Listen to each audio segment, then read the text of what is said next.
Bismillahirrahmanirrahim. Nigériennes, Nigériens, mes chers compatriotes. Voici un an que le Conseil national pour la sauvegarde de la patrie, CNSP, sous ma conduite, a décidé de prendre en main les destinées de notre pays, le Niger. En effet, les menaces existentielles auxquelles faisait face le Niger ne laissaient guère le choix à tout patriote soucieux d'éviter à son pays de sombrer vers les obscurs rivages du terrorisme, et cela nonobstant le placement du pays sous tutelle des bases militaires étrangères. Le pillage de ressources, le passe-droit et le bâillonnement des libertés fondamentales constituaient le brevet du régime déchu, malgré la facette démocratique affichée et vantée par l'ancienne puissance coloniale pour compenser la vassalisation du régime. Victime de cette situation, notre peuple a adhéré à la nouvelle marche imprimée par le CNSP, transformant le coup d'État en un vaste mouvement de libération nationale et de reconquête de la dignité populaire. Cette défiance vis-à-vis du régime déchu, combinée à la menace et aux sanctions iniques imposées par la CEDEAO, a entraîné le rejet de toute influence extérieure par les Nigériennes et les Nigériens. Au plan national, le changement a engendré un élan patriotique sans précédent, expression des aspirations profondes de nos populations à la liberté, à la dignité et à la souveraineté nationale. C'est conscient de l'immense espoir suscité par les événements du 26 juillet 2023 et pour être en symbiose avec les aspirations populaires que le CNSP s'est engagé sous ma direction, d'une part à la refondation à l'intérieur du pays et d'autre part à la construction de l'alliance des États du Sahel dans notre voisinage immédiat.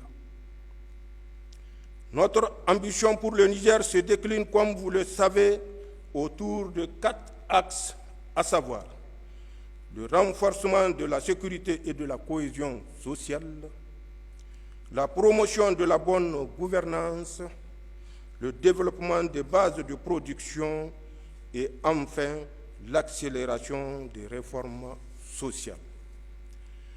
L'adhésion forte de la population à l'élan imprimé le 26 juillet 2023 nous commande ensemble le devoir de réussir l'œuvre de refondation ainsi voulue avec un engagement patriotique sans faille.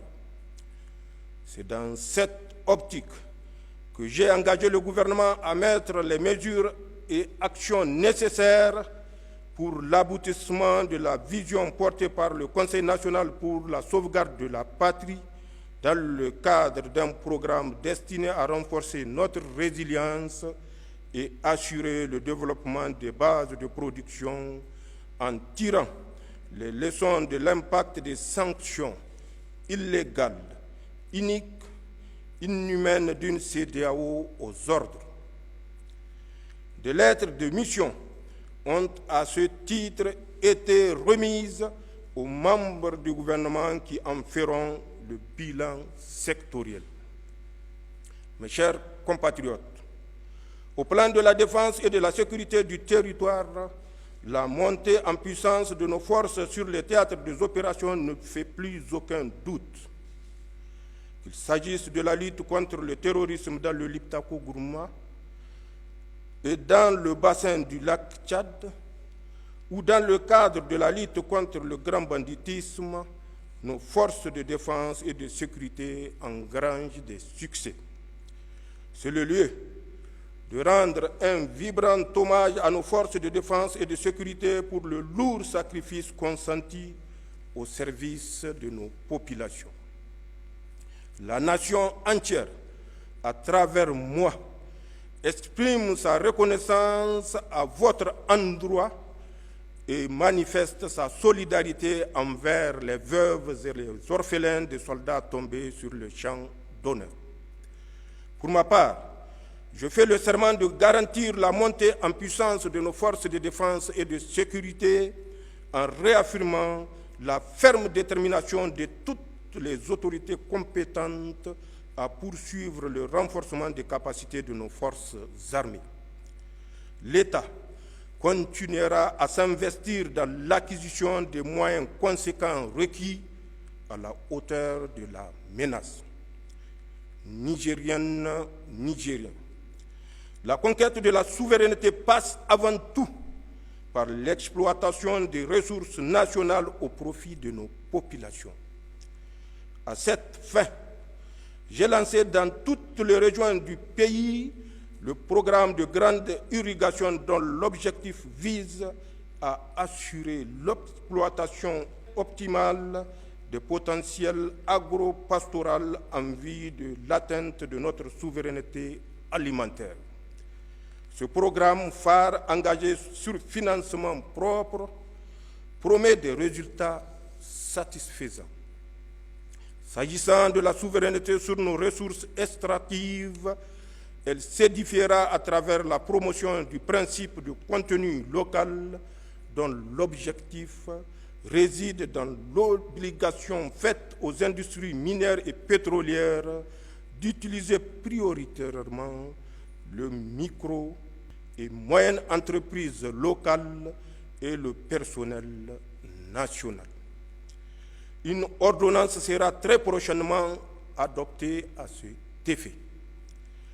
Dans l'affirmation de notre souveraineté, le Conseil national pour la sauvegarde de la patrie entend faire respecter rigoureusement et sans discrimination toutes les dispositions de législation minière et pétrolière.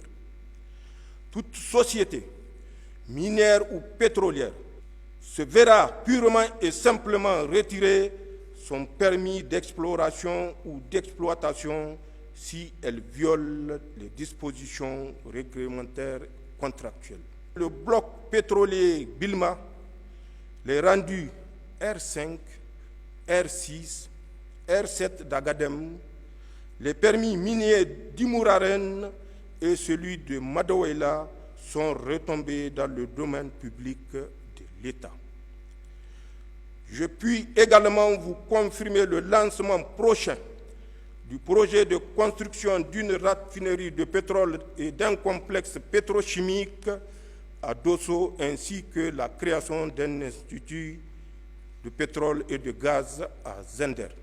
L'école nigérienne, la formation professionnelle et l'esprit d'excellence et d'entreprise constitueront le pilier majeur de la refondation et de la consolidation de notre souveraineté, car le sort national ne pourra être garanti que par une citoyenneté responsable dans les politiques publiques et le bannissement de la culture de la médiocrité et de l'impunité. Nigériennes, Nigériens, au plan géopolitique, il me plaît de souligner que nous avons réussi de concert avec le Burkina Faso et le Mali à porter solennellement sur le fonds baptismaux la Confédération des États du Sahel, consacrée par le premier sommet des chefs d'État de l'Alliance des États du Sahel, tenu le 6 juillet 2024 à Niamey. Le passage au pas de charge de l'Alliance des États du Sahel à la Confédération des États du Sahel franchi en l'espace de 10 mois à peine, et ce malgré les embûches posées par ceux que notre indépendance dérange, illustre en lui-même notre farouche volonté de bâtir sur le socle sahélien un espace souverain de sécurité et de prospérité.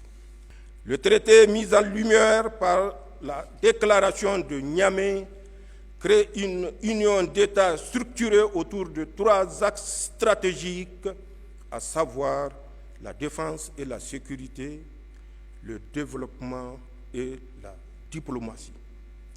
Je tiens devant vous à remercier une fois de plus mes frères, les présidents Ibrahim Traoré et Assimi Goïta, pour l'œuvre titanesque accomplie malgré toutes les menaces proférées et tous les complots ourdis contre l'AES. Je fais également le serment d'œuvrer à l'opérationnalisation de la Confédération des États du Sahel, pour laquelle j'ai déjà commis un comité national. Mes chers compatriotes, soyez assurés que la voie que nous suivons est résolument sur la trajectoire de la rupture avec l'ordre néocolonial et l'établissement d'un partenariat gagnant-gagnant avec tous les pays du monde épris de paix, et ce, sans exclusive. À cet égard, le Niger respectera tous les engagements souscrits avec la communauté internationale.